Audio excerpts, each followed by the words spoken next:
오늘부터 미국의 빅테크 기업들을 대상으로 유럽연합의 말 그대로 초강력 규제가 들어갑니다.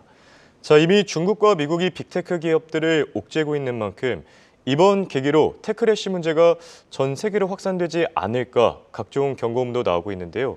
이런 긴박한 상황에서 파월 회장의 마일드 도비쉬 발언이 시장을 살렸다는 긍정적인 평가들도 나오고 있습니다. 과연 맞을지 도움 말씀에 한국경제신문의 한상춘 논설위원 나와 계십니다. 안녕하십니까? 네, 안녕하십니까? 네, 밤사이 이슈들이 정말 많았습니다. 네, 요즘 그 많죠. 가운데 네.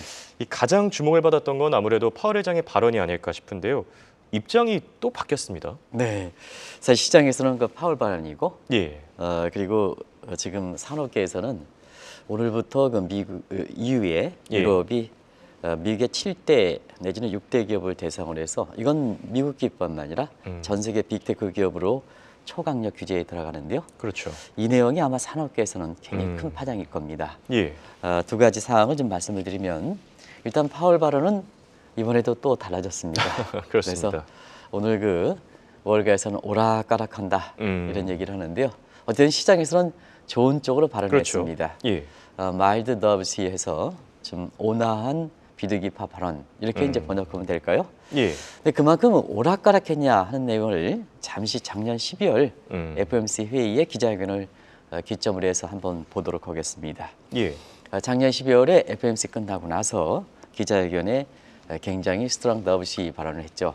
강한 과다한 금리 인하 기대가 될 만큼 그렇죠. 올해 6차례 가능하다 할 만큼 이게 나왔죠. 근데 이제 문제가 되는 상태에서 이렇게 물가가 잡히기 전에 이렇게 과다하게 금리 인하 기대를 하면 예, 결국 물가 잡히던 부분이 다시 인플레 재발되지 않겠느냐 해서 그렇죠. 1월 달에 FOMC에서는 다소 이 부분이 좀 많이 전환됐죠. 그래서 마일드 하키시 발언으로 좀 매파 발언으로 발언했죠. 예, 근데 물가가 상당 부분 라스트 마일 그 부주의 문제 이런 문제가 되는 가기로 해서 2월 CBS 방송을 인터뷰를 통해서 시청자 여러분 기록해 주시겠습니다는 그렇죠. 스트롱 하키시 강한 매파 발언을 했습니다. 그런 것이 이제 시장에서 지금까지 이렇게 영향을 뭐 행오버 현상이라든가 이런 게 나타났지 않습니까? 예. 수치 현상이라든가 게 나타나는데요. 이런 시장이 바짝 긴장하는 상태에서 사실 오늘 그 의회 발언에 하원 발언이죠. 마일드 오브시 발언을 했다 보니까 시장이 일제히 반겼다 이렇게 됐습니다. 시장 여러분 어떻습니까? 중앙은행, 세계 중앙은행의 어떻게 보면 총재격입니다. 저렇게 한 달 간격으로 오락가락하니까 시장이 혼선을 빚을 수밖에 없다 이런 측면에서 그렇죠. 오늘 그 슈퍼 화요일에 결과가 나왔거든요. 예상대로 압승이 예, 양 후보가 압승이 됐습니다. 그래서 이제는 바이든 후보 그다음에 트럼프 후보로 지금 미국의 언론들도 공식적으로 그렇게 상하고 있는데요. 결국 슈퍼 화요일에 사실 그 양 후보로 결정된 바이든도 파월에 대해서 불만이 있고 그다음에 트럼프에 대해서 교체했다 보니까 예, 이런 분위기를 감안해서 파월이 또 입장을 바뀌는 게 아니냐 아, 하는 이러한 쪽의 얘기가 나올 만큼 파월의 반응이 일관성이 없다는 얘기입니다. 다만 한 가지 그동안 그 시장이 바짝 긴장을 했던 상태이기 때문에 예. 오늘 마일드 더브시 발언은 나중에 말씀드리겠습니다. 시장이 일제히 환영하는 모습을 보였다 이렇게 됐습니다. 네. 방금 전해주신 워싱턴 정가의 약간 뒷얘기들은 언제나 들어도 재밌는 것 같고요. 네네. 자, 라스트 마일 부주의 경고에 대해서 긴장해 왔던 만큼 이 시장은 오랜만에 만물 랠리라는 용어가 나올 정도로 오늘 일제히 환영하지 않았습니까? 네. 만물 랠리, everything 랠리, everything 랠리라 그러는 표현을 쓰죠. 그 예. 안전자산과 위험자산이 보통 반비례 관계에 있는데요. 안전자산, 위험자산 모두 오르는 현상을 everything 랠리, 그래서 everything 랠리라고 표현하는 데도 있어요. 예. 만물 랠리다 이렇게 얘기하는데요. 왜 이렇게 안전자산과 그 다음에 위험자산이 전통적으로 역비례 관계없이 다 올랐느냐 하면 그만큼 라스트 마일 부주의 때문에 모든 시장이 바짝 긴장한 상태에서 파월 의장이 마일드 더브시 비둘기파로 발언했기 때문에 그동안 나타났던 행업의 현상이 되돌림 현상이 나타나고 있다고 보겠습니다. 예. 그리고 이번 발언 같은 경우에는 시기적으로 3월 그 FOMC 회의 3월 15일 때는 마지막으로 발언이죠. 그런 측면에서 시기적으로도 굉장히 하는데요. 많은 사람이 그 얘기를 하시더라고요. 예. 저한테 물어보더라고요. 그 얘기 좀 얘기해라. 자, 의회 증언할 때 하원과 상원이 예. 결과적으로 하루 간격으로 하는데요. 똑같은 내용을 반복하는 거냐 이런 쪽에 예. 말씀을 드려 하는데요. 하원에서는 국민의 민감한 사항을 주로 얘기합니다. 지금 상태에서 가장 민감한 사항이 금리 문제가 됐죠. 그렇죠. 물가 문제가 되겠죠.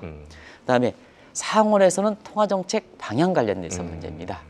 물론 이제 하원에서 얘기했던 사항을 근거로 해서 통화정책 방향을 어떻게 할 것이냐 하는데요. 예. 오늘 뭐 금리 인하 기대가 살아있다 살았다 시장의 평가고 내일 상원에서 이 향후의 통화정책 방향과 관련돼서 어떤 언급을 줄 것인가 하는 이 측면에서 관심이 된다 이렇게 됐습니다. 예. 어쨌든 파월의 마일드 더비시 발언 때문에 얼싱 랠리가 됐는데요. 자 주가 지금 나스닥을 중심으로 해서 동반 상승세를 보였죠. 예. 그리고 국제 가격은 심전물 금리가 지금 김철민 PD께서 보여주시고 있습니다는 나스닥이 0.58 예. 그리고 3대 지수가 동반 상승했죠. 이게 위험 자산입니다. 그렇죠. 그러면 안정 자산의 상징인 국채 가격을 한번 보겠습니다. 지금 김 PD께서 국채 그 금리가 2년물을 제어하고는 예. 전부 뭐냐? 전부 그렇죠. 금리가 떨어져서 가격이 상승했다 이렇게 됐습니다. 한국의 증권사라든가 이런 데서도 전부 10년물을 많이 투자하고 있는 상태인데요. 금리가 이렇게 떨어지다 보니까 반비례 관계에 있는 국채 가격이 올라서 안정자산도 올라갔다 이렇게 됐습니다. 그리고 시청자 여러분이 가장 관심이 있죠. 요새 금값이라든가 아, 그렇죠. 그다음 비트코인 가격도 보여주시겠습니다는 전부 올랐습니다. 그래서 금값도 사상 최고치에 근접하는 상황이고 비트코인도 다시 어제 장중에 최고치 최저치 대비해서 14% 떨어졌는데요. 오늘은 비트코인 가격이 지금 한 5% 정도 상승하는 모습이네요. 예. 뭐 수시각각 변하기 때문에 그런 그렇죠. 것 같습니다. 어쨌든 모든 가격이 올라가는 만물 랠리 현상이 작년에 12월 달에는 났는데요. 정도는 그때보다는 약합니다. 예. 그리고 막판에 꼬리를 내린 상황이거든요. 그러다 보니까 파월의 그 마일드 더비시 발언이 사실 워싱턴 정가의 구설수가 나올 만큼 예. 3월 FOMC 회의가 조만간 있는데 그게 그대로 반영하겠느냐? 퀘션을 그린다. 그리고 만물 랠리에 쫓아갈 것이냐? 그것도 퀘션을 그린다. 우리 김재현 PD께서 제목에 만물 랠리 하면서 퀘션을 그렸던 그렇죠. 것은 바로 시청자 여러분께서는 쫓아가야 되느냐? 나중에 변화 가능성이 많다 하는 것을 지금부터 말씀드리겠습니다. 알겠습니다. 그래도 만물 랠리는 오랜만에 들어서 그런지 언제나 들어도 기분이 좋은 단어인 것 같고요. 네네. 자, 오늘 파월의 비둘기 발언, 특히나 미국의 빅테크 기업들이 반겼다고 합니다. 그런데 중요한 이슈가 하나 있었어요.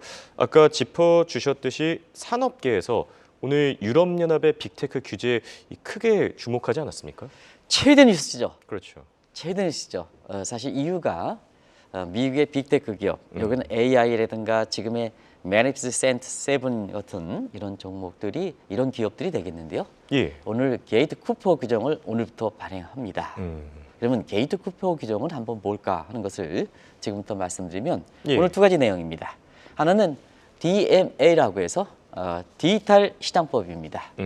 이거는 빅테크 기업이 플랫폼을 이용해서 사실 수리라든가 이런 것 옛날에 아마존이라든가 애플은 자기의 수리 문제를 자기의 해당 계열사에만 이용을 해야 되고 예, 그렇죠. 나머지 이용하지 못하게끔 하는 거거든요. 다른 서비스도 마찬가지죠. 예. 이렇게 되면 독점 문제가 아주 심해지지 않습니까? 자본의 집중 문제가 되지 않습니까? 그렇죠. 독과점 문제니까. 자, 이건 뭐냐? 다른 서비스 회사도 참여할 수가 있어야 된다. 이 내용이 굉장히 중요한데요.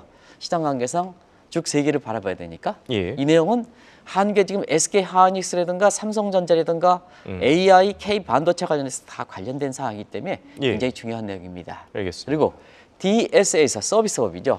이건 뭐냐? 지금 알리테미에서 예. 중국의 값싼 이렇게 인터넷 그 상막 보면 예. 거기에 그냥 뭐 어린이가 보기 어려운 그런 것까지 다 해서 아주 저가 공세하죠. 그렇죠. 이런 거 뭐냐 불법이라든가 유해 콘텐츠 같은 경우에는 사실상 관리 책임을 부여하는 겁니다. 그런데 위반에 강하게 부각하죠. 그래서 DMA 위반할 때 정결을 위반할 때 10%였어요. 매출액이 10%입니다. 이윤의 10%가 아니라 예. 매출액의 10%입니다. 상당하네요. 상당하죠.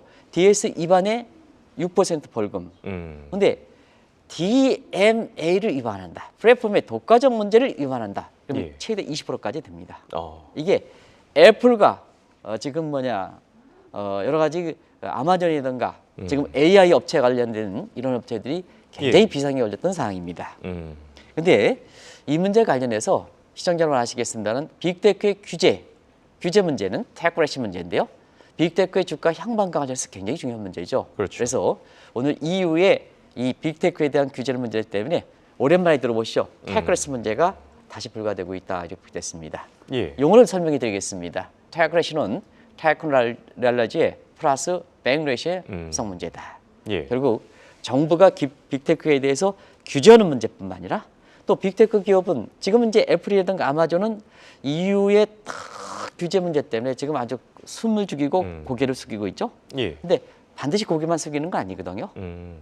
테슬라 것처럼 반발도 올 때가 있습니다. 그렇죠. 그래서 해당 기업, 빅테크 기업이 정부에 대해서 항의하는 것도 테크래시에 포함되어 있다 이렇게 됐습니다. 결과적으로 보면 앞으로 국가와 빅테크 기업 간의 힘겨루기가 사실 테크래시 문제의 확산 문제로 되지 않겠느냐 하는 것이 오늘 이유가 사실 미국의 빅테크 기업을 중심으로 해서 굉장히 강력한 초강력 규제에 들어가는 세계 산업계가 바짝 긴장하고 있다 이렇게 보게 됐습니다. 네. 그리고 또 앞서도 얘기했지만 미국과 중국 쪽에서 이미 빅테크 옥죄기에 들어가고 있거든요. 특히 올해 양회에서도 테크래시를 더 강화하기로 중국에서 결정하지 않았습니까? 네, 테크래시 문제는 사실 시발점은 중국입니다. 예. 시진핑이 장기 독권 체제를 강화하기 위해서 알리바바라든가 텐센트라든가 화웨이라든가 중국의 빅테크 기업을 규제하는 이런 움직임에서 시발점이 됐다 이렇게 됐습니다. 그 내용은 뭐 5가지입니다. 예. 빅테크 기업 해외 상장 규제, 빅테크 데이터 규제하는 문제 하나하나 내용이 다 중요합니다. 그렇죠. 반독점 규제 그리고 빅테크비 금융업까지 우리나라에 무슨 빅테크 기업들이 핀테크라던가 그래서 금융업을 속속 진출해가지고 뭐 시중은행에 매기가 된다, 뭐 토스뱅크는 매기가 된다 이런 쪽 하는 문제, 이런 문제 경업을 신고해야 된다 하는 문제가 금융업의 규제 문제고 지배구조 구조 문제입니다. 예. 지분 없이 기업을 지배하는 문제.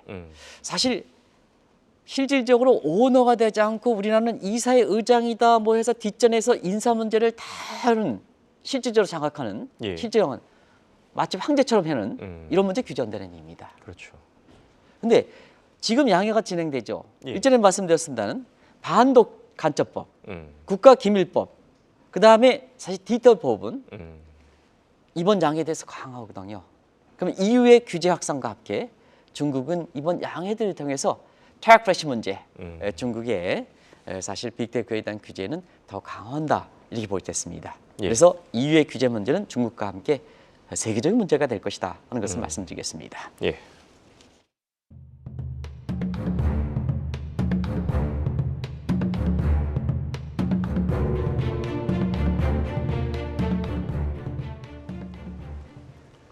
중국뿐만 아니라 미국의 빅테크 규제도 만만치가 않습니다. 사실상 빅테크 기업에 대한 규제, 지금 시장에 연일 쏟아져 나오고 있지 않습니까? 네, 바이든 대통령이 슈퍼하이래 예. 당초에 초반에 긴장감이 지금 지금 슈퍼하이리 끝나고 나서 사실상 좀 활짝 오는 쪽으로 바뀌었습니다. 왜 그럴까?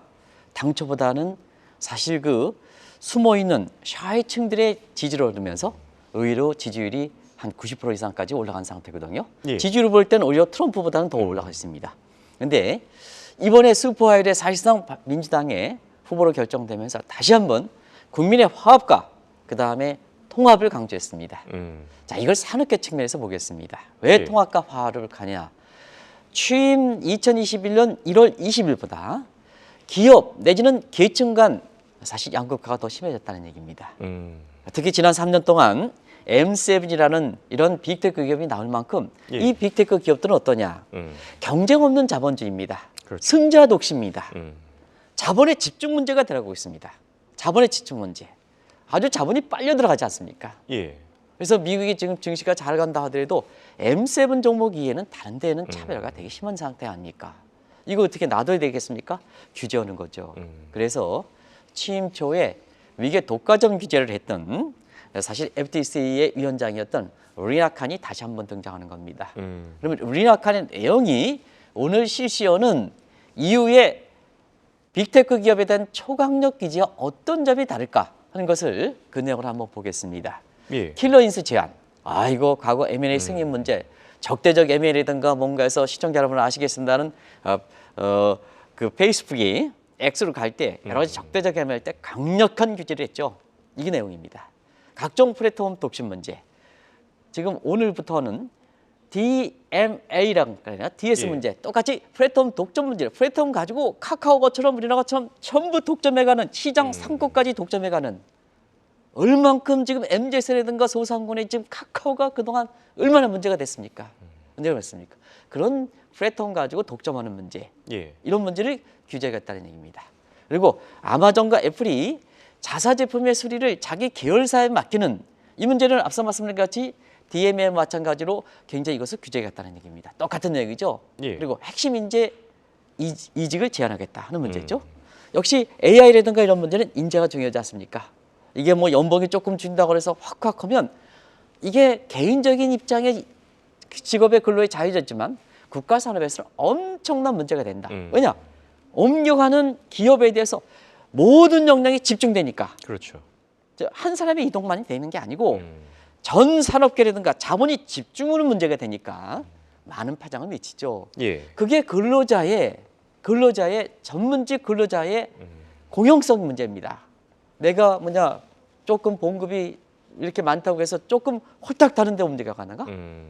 그다음에 우리나라의 금융사들이 마치 나에 걸려서 사회적으로 여러 가지 가장으로 써있는데 디지털대 젊어야 돼 나이가 많으면 잘라내 이것도 잘못됐다는 얘기입니다. 이걸 규제했다는 얘기입니다. 예. 그 한 사람의 행위로 인해서 국가 전체에 어떤 파장을 미칠까 사회 병리 현상 이거 규제하겠다는 겁니다. 이게 사실 우리나라의 문제거든요. 예. 똑같이 그 문제가 EU로 나오지 않습니까? 그렇죠. 그래서 이 태클 문제가 범세계적 문제다 하는 걸 말씀드리겠습니다. 네. 자, 다시 유럽 쪽으로 돌아와서요. 유럽의 초강력 빅테크 규제 시장의 평가를 보니까 사실상 디지털 통상 시대가 열렸다 이런 평가들이 나오고 있어요. 태클의 시를 비롯해 해결해야 될 문제들 많지 않겠습니까? 네. 빅테크에 대한 규제법, 간첩법, 디지털 보호법, 데이터 보호법 결국 디지털 시대에 새로운 법령이 정비되는 문제거든요. 예. 자, 근데 주력 국가에 해당되는 미국도 이제 태클래시 문제에서 됐습니다. 중국도 됐습니다. EU도 됐습니다. 그러면 사실상 전 세계가 디지털 컨택트 시대에 맞춰서 새로운 법을 범세적으로 만든자 하는 디지털 통상 시대가 열렸다는 의미에서 오늘 EU가 마지막으로 초강력 빅테크 기업에 대해서 규제 문제는 디지털 통상 시대를 열었다. 세계가 디지털 환경의 뉴노멀 환경에서 이제는 각자 맡겨놓을 수 없다 예. 하는 측면에서 범세계적인 글로벌 스탠다드를 맞춰야 된다 하는 의미를 갖고 있거든요. 그런 측면에서 몇 가지 내용을 좀 말씀드리겠습니다. 디지털 경쟁력 라운드입니다. 빅테크 독점 규제입니다. 허심한 스피드를 주제에서 이제는 빅테크의 승자 독식 시대에 대한 이런 문제에 대해서 범세적으로 경쟁 정책 라운드를 디지털상에 되겠다는 의미입니다. 또 한 가지 핵심 인정 방지한다 예. 하는 측면에서 디지털 블루 라운드가 되겠죠. 그리고 디지털 기술 라운드, APT라든가 랜섬웨어 같은 이런 문제 차단한 문제, 불법 이상한 그림 문제 이런 예. 문제를 이렇게 올리는 알리라든가 태미에서 이상한 그림을 올려서 어린이들이 보기 어려운 이런 것까지 해서 상권에 해가지고 도덕성까지 파치는 훼손시키는 이런 문제를 규제해 나가겠다는 문제입니다. 이게 디지털 기술을 합니다. 예. 그리고 디지털도 많은 환경, 왜냐하면 플랫폼을 할 때는 그만큼 전기료 소비가 많지 않습니까? 그렇죠. 그러면 대체 에너지가 발생시키지 않은 상태에서 CO2 가스를 너무 많이 방출시킨다는 얘기거든요. 이거 좀 규제하겠다. 예. 굉장히 큰 문제죠. 이 문제죠. 그렇죠. 그리고 지금 비트코인이 연일 가격이 급등 나가고 있습니다는 사실은 디지털 문제에서 또 하나는 디지털 법정토화, 센트럴 뱅크 디지털 커런시 문제지 않습니까? 예. 이게 지금 전 세계적으로 90%가 전 세계 90%니까 자국의 디지털 법정통화를 영구적이거나 마련하고 있지 않습니까? 그러면 서로 교환해야 되지 않습니까? 예. 교환하면 디지털 센트럴 뱅크 디지털 문제에 대해서 범세계적인 스탠더가 되지 환율이라는 게 형성되지 않습니까? 그렇죠. 이런 문제가 지금 되고 있다 하는 측면에서 시청자 여러분 오늘 EU가 초강력 디지털 기업에 대해서 내지는 빅테크 기업에서 강력한 규제는 사실 우리 산업 입장에서 또 우리 정책 당국 입장에서 굉장히 준비할 과제가 많다 하는 것을 다시 한번 말씀드리겠습니다. 알겠습니다. 자, 끝으로 궁금한 사안 두 가지 한번 짚어보겠습니다. 많은 시청자분들도 같이 궁금해한 내용이 아닐까 싶은데요. 우선 유럽연합의 규제로 부각되고 있는 빅테크의 테크래시 문제. 요즘 월가에서 거론되는 빅테크발 대공황으로 이어질 가능성 어느 정도 됩니까? 네, 사실은 지금 지난 2년 동안 예. 세계 주가는 뭐에서 올랐을까 하는 측면에서 보면 M7, 미국은 M7 종목, 그다음에 일본은 사무라이 7 종목. 사무라이 7 종목은 전부 미국의 반도체와 관련된 종목에 집중돼 있다. 그리고 한국은 BTS 7 종목이다 해서 이렇게 했는데 어떤 데는 뭐 태국 7 종목이다 하는 이런 쪽 얘기 나오더라고요. 근데 예. 요게 매그니피스 7, 사무라이 7은 황야를 누비는 7명 이렇게 해서 범세계를 누빈다는 측면에서 태극 7 종목이라고 하는 것은 잘못되어 있습니다. 예. 그래서 전 세계를 이렇게 누빈다는 측면에서 방탄소년단, BTS 7 예, 그게 더 잘 어울리는 것 이게 같습니다. 잘 어울리죠? 예. 네, 그런 종목인데요. 결과적으로 보면 지금까지 세계 증시 같은 경우는 전부 반도체, AI 같은 이런 빅테크 업종이 주요했다는 얘기입니다. 예. 근데 지금 미국도 그렇고 중국도 그렇고 이유는 더 강력하게 빅테크를 규제할 때는 주가가 떨어지지 않겠느냐. 그렇죠. 그래서 대광 우려가 나오지 않느냐. 이건 내가 한 게 아닙니다. 예. 그런 우려가 나오고 있는 거죠. 그럼 이렇게 될 겁니다. 음. 자, 지금 테크래시 문제와 지금 당장 이제 부각되는 그럼 빅테크 업종의 가장 본질은 뭘까? 대세 법칙이죠. 자, 시장의 마켓 쉐어가 10% 도달할 때는 좀 예. 그때는 추격할 수가 있습니다. 근데 10%가 도달하면 쫓아가 빨리 성장하니까 1등 기업만 살아남죠. 그렇죠. 다른 기업이 후발 기업이 쫓아가지 못하죠. 퍼스트 무브멘트에 90%가 집중되는 이런 환경이 되지 않습니까? 예. 이렇게 집중되어 있습니다. 이것이 우리가 대세 법칙이라는 표현을 썼습니다는 이 표현을 전문 용어로 한번 영어 가지고 한번 보겠습니다. 여기 있습니다. 다음 자막 좀 한번 보시죠. 굉장히 예. 중요한 내용이기 때문에 exponential gap이다 하는 표현으로 아마 이 표현이 기하급수 격차라는 한국 표현으로 쓰겠습니다. 예. 1등만 생존한다. 과거에 우리가 스마트폰 이런 게 모바일 폰을 할 때 자, 삼성전자가 탁 해서 퍼스트 무브 전략을 했습니다. 근데 제가 그러면 얘기하지 않겠습니다. 그래서 그 그룹에 무슨 남 부회장이라는 사람은 빅3만 들어가면 된다. 그게 삼성전자와 다른 기업은 내가 대기업이라는 익명을 표시하겠습니다. 격차를 벌여놨지 않습니까? 예. 그렇지 않습니까? 1등 경면 산다는 단적으로 보여주는 대목입니다. 그때 남 부회장이 결국 쫓겨난 거를 이렇게 알고 있는데요. 그게 문제입니다.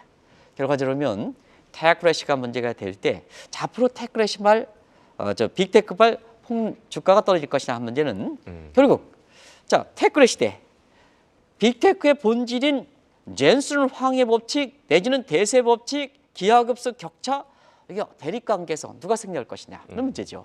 예. 테크래시가 승리하면 자 빅테크발 주가 폭락 문제가 되는 거고 그다음에 빅테크의 본질에 해당되는 젠슨 황해 법칙을 그대로 유지한다면 사실 주가 상승 속도를 제한하는 쪽에 영향이 되겠죠.